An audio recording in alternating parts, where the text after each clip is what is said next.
If you haven't already watched our Complete Guide to Numbers Part 1, please go back and make sure that you're prepared for our Complete Guide to Numbers Part 2.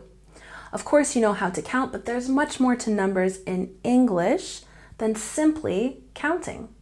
In this video, we'll go over more details about proper pronunciation, usages, and some examples. I'm your English teacher Kay with ISpeakSpokeSpoken. Now let's get started with the video. Don't forget to click here to download all of these slides, study hard, and take a free quiz at the end. You can leave me a comment down below to let me know how you do on the quiz. Now let's continue with this second part to our complete guide to numbers. For larger numbers, we use the hyphen, which is a little dash, and the conjunction and for larger numbers. For numbers 21 to 99, we can write using a hyphen. 20 hyphen 1 and 60 hyphen 5. Written with the digits, it looks like this. Written with letters, it looks like this, with the hyphen. And for larger numbers, usually in British English and occasionally in American English, we use the conjunction and to separate the last element of a number. Let's look at some example sentences. This number, written with a hyphen, 65 students passed the exam. And the next example, there were 162 days left. We have the conjunction and as well as the hyphen to write the number 162 days. We can check our pronunciation with the stress on the second syllable in exam, exam. And here we have left, left. Now let's take a look at more details about using numbers in English.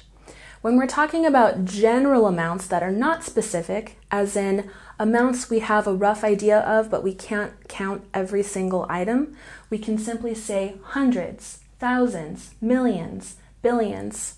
There's an S at the end of this number. For example, thousands of stars were visible in the sky.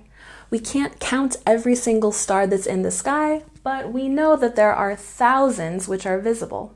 Or for example, millions of people travel during the holidays. We don't know exactly how many millions of people are traveling, so generally we can say millions of people. Here's something to keep in mind, however. If we are talking about an amount of money, we say $200 because that's something which we can count out specifically. There's no S on the end. We only put S's on the ends of the numbers when it's a general amount that can't be counted. However, for example, if I have a toy which costs $200 and I explain the toy by saying a $200 toy, because the amount of money is describing the toy, there is no S at the end. These are special cases to be aware of, but remember, general amounts such as hundreds, thousands, millions, billions have an S on the end. Now let's talk about this number. You know it as 0 with a stress on the first syllable, but there are other words for this as well. You may hear people say nil, love, oh, and sometimes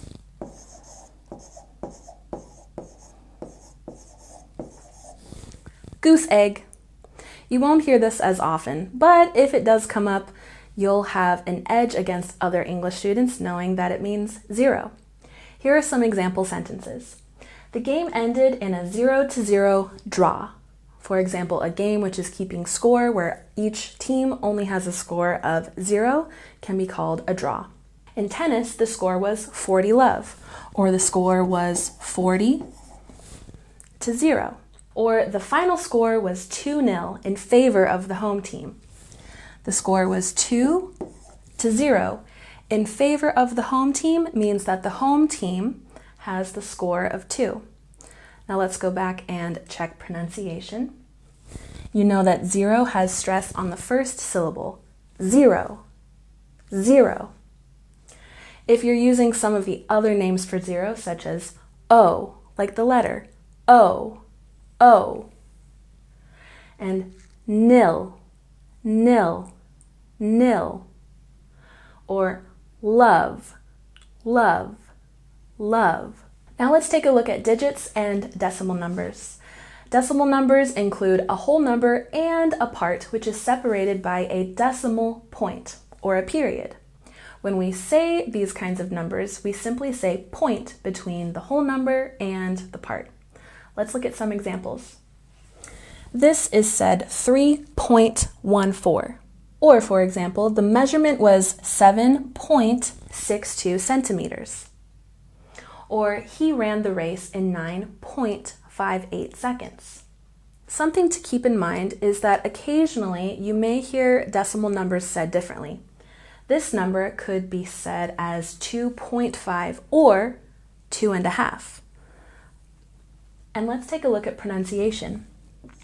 We stress the first syllable in centimeters, centimeters. And this word is pronounced race, race. And don't forget to click here to download all of these slides and take the free quiz at the end. Do you know the difference between ordinal numbers and cardinal numbers? Well, to make it easy, ordinal numbers have to do with the order of numbers, whereas cardinal numbers have to do with quantities, amounts, and the rest of the numbers. It's important to keep in mind that for ordinal numbers, for example, eighth, we're not adding an extra T for the spelling. It's the spelling of the number plus the TH sound, but we already have a T here at the end, so all we have to do is add the H to make it eighth. Now let's practice pronouncing ordinal numbers. Many of the ordinal numbers that we will practice have the TH sound. It's very important that you remember for the TH sound to stick your tongue between your teeth. Okay, now let's practice saying these ordinal numbers together. First, second. Don't forget to stress the first syllable in second, second. Third, fourth, fifth, sixth, seventh, eighth, ninth, 10th. Now that we're getting into the teens, it's an important reminder that we stress the second syllable in these numbers.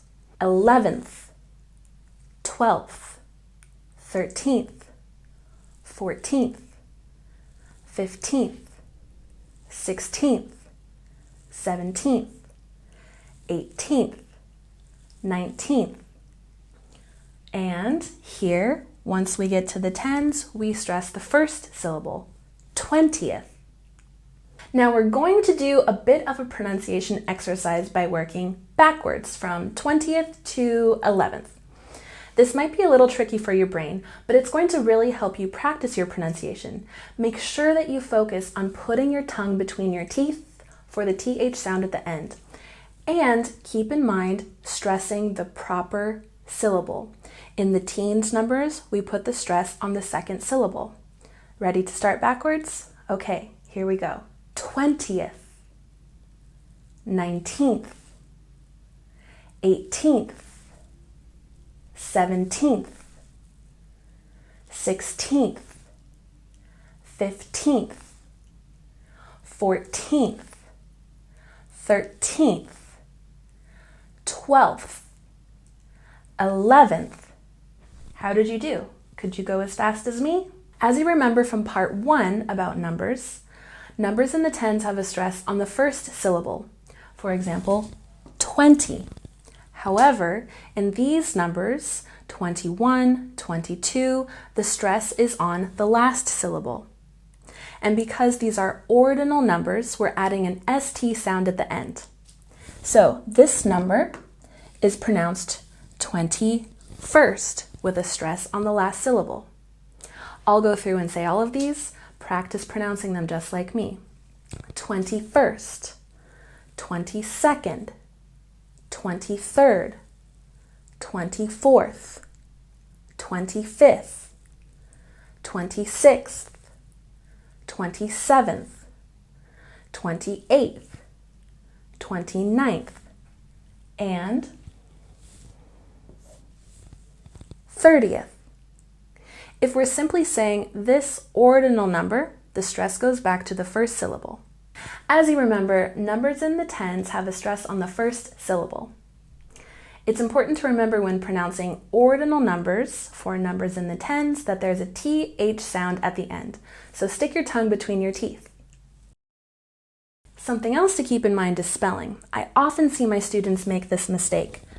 When spelling the number 4, there is the letter U, but in the ordinal number 40th, there is no letter U, so please remember to spell this properly. Now let's go back and practice pronouncing. Try to say the numbers with me. 30th, 40th, 50th, 60th, 70th, 80th, 90th, and 100th.